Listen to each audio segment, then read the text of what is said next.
Ассаламу алейкум. Витаю вас, друзья. Друзья, как известно, 17 февраля нам сообщили о смерти Алексея Навального.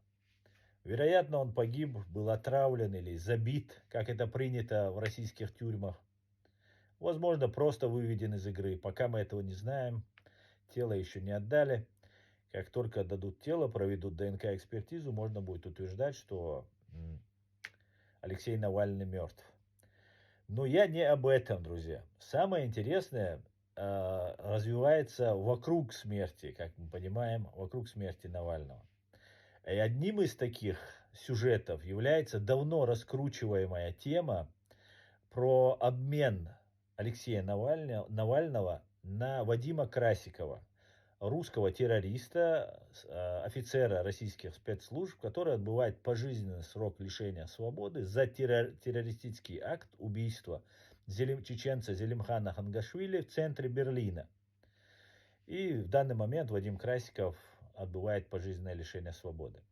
Дело в том, что Путин и Россия неоднократно требовали то обменять, там, предоставляли ему там, адвокатов, помощь и так далее, и пытаются вытащить всячески этого террориста. И сейчас нам одна из пропагандисток, которая распространяет эту версию, что Вадима Красика хотели обменять на Алексея Навального, является Юлия Латынина.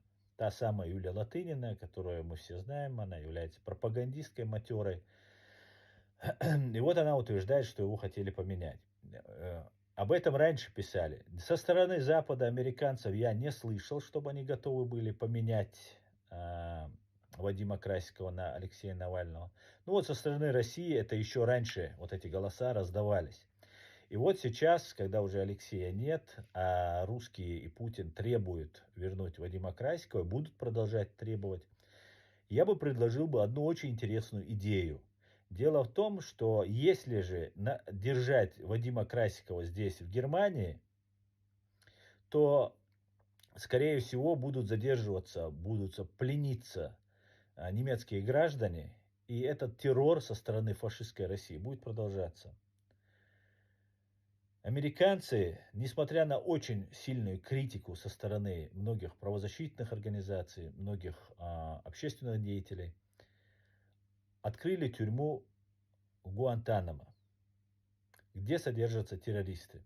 Я призываю Соединенные Штаты Америки, я призываю весь западный мир, всех русских террористов, которых вы задерживаете тут в Европе, где бы, в Украине, где бы вы не смогли задержать, отправляйте прямиком в Гуантанамо. Друзья, этих террористов нужно держать особо на особо охраняемой территории, чтобы у них не было ни интернета, ни кока-колы, ни холодильников, ничего, чтобы у них там не было. Чтобы находились очень далеко от цивилизации, чтобы никак не могли связываться. И чтобы они понимали, что для террористов есть специальное место. Всего самого хорошего, друзья. Пожалуйста, распространите эту мою мысль и идею, чтобы всех террористов отправляли туда, где место террористам, в Гуантанамо. Всего самого хорошего, друзья. Все будет Ичкерия, слава Украине. Господи, благослови Америку.